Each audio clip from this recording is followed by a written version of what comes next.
So now see the structure of glandular epithelia. I told you earlier, epithelia can be classified as covering epithelia and glandular epithelia. We all discussed about the different type of covering epithelia. Now see what are glandular epithelia.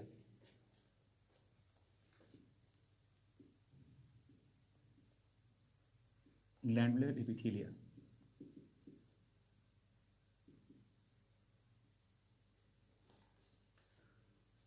One thing is very important. Glandular epithelia are the modified part of simple or compound epithelia. But these kind of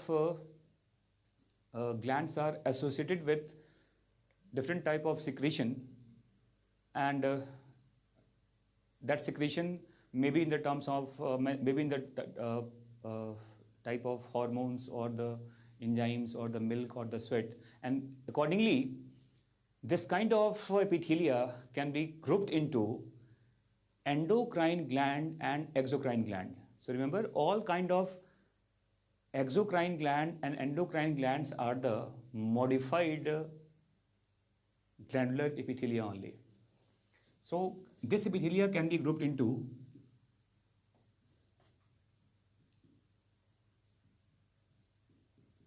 exocrine gland and another is called endocrine gland. Exocrine and endocrine gland. Exocrine glands are those glands which secrete their secretion in a duct, and that duct is not a part of blood vessel. Remember, suppose this is a gland, and from the exocrine gland is called duct gland. Sorry, it's called duct gland, which secrete their secretion into the duct, and that duct originates from the inner part of glands only. So this is the gland, and this is a part of duct, and that duct is lined with epithelia only. This is called epithelial duct, and from that it comes in there its target organ, where it will work. Target organ. So if a gland secrete their secretion directly into the duct, this is called epithelial duct. Here is the secretion. Suppose this is the glandular cells, and this glandular cells secrete the chemical in the cavity of glands, and this is the secretion.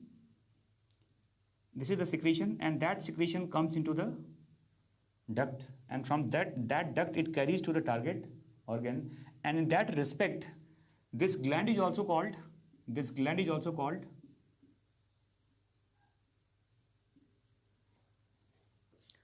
duct gland. So remember, in the exocrine gland duct is present, and that's why this is called duct gland. That's right. Now if we talk about endocrine glands, suppose this is the endocrine gland, this is the endocrine cells,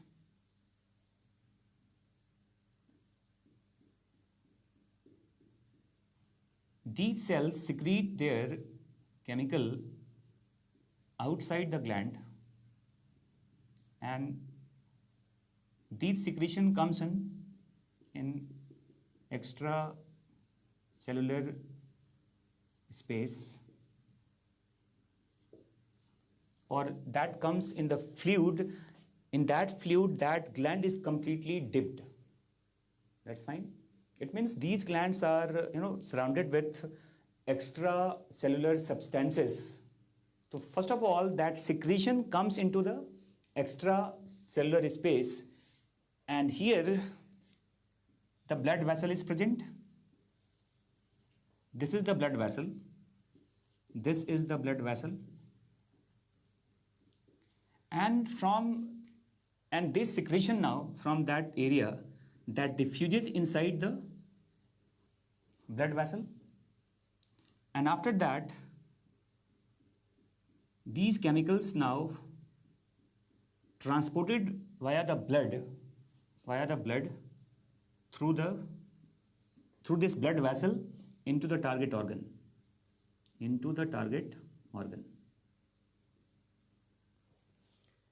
So remember, in endocrine part, duct is absent.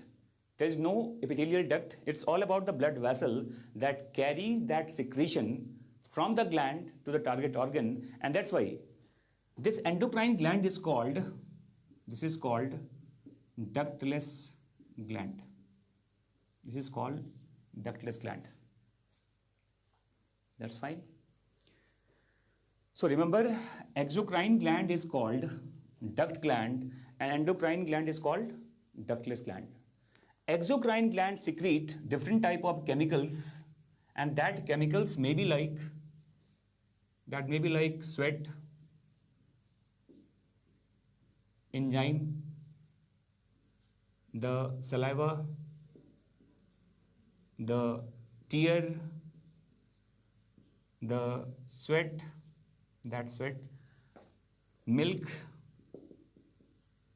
wax gland, that is serum present in our ear. So all these chemicals are the secretion of exocrine glands. That includes sweat, enzyme, saliva, tear, milk, wax. But if we talk about the endocrine gland secrete chemicals called hormones. Remember? Endocrine gland secretion is always termed as hormones, and that hormones always carried through the blood or through the lymph also, and that carries to the target organ. So that is the part of exocrine gland and endocrine glands. Now if we talk about the example of endocrine and exocrine gland, there are so many kind of exocrine glands like salivary glands, like sweat gland, like tear gland, like gastric gland, intestinal glands, mammary glands that secrete milk.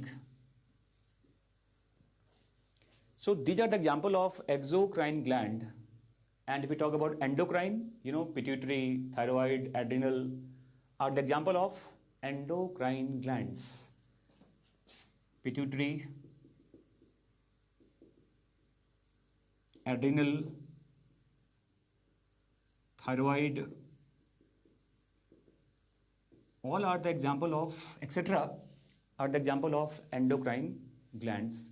And in that part only, we talk about the structure called pancreas.